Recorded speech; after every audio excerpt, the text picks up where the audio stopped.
Отварајќи ново поглавје во својата бурна историја, британскиот Lotus најави дека во втората половина од годинава со сосема нови модели ќе ја замени сегашната гама, но најпознатиот меѓу нив одбива да се пензионира.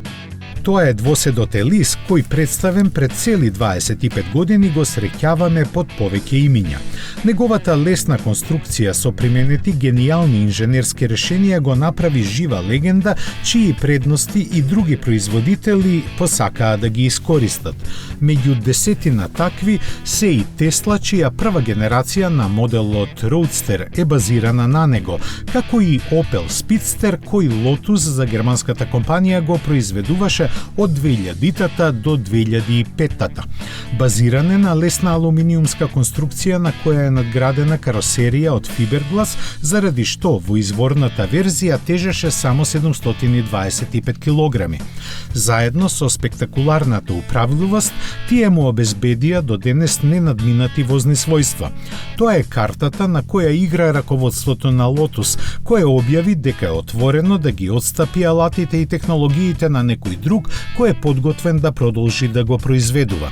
Колкава сума ќе бараат за тоа не е познато. Lotus Elise беше представен во 1996 година, кратко пред компанијата да премине во рацете на малезискиот Proton.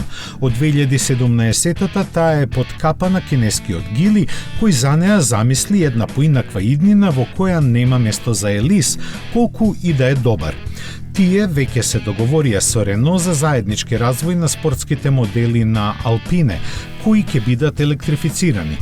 За сега нема релевантни индикации дали некој е заинтересиран да му го продолжи животот на овој двосед со централно поставен мотор.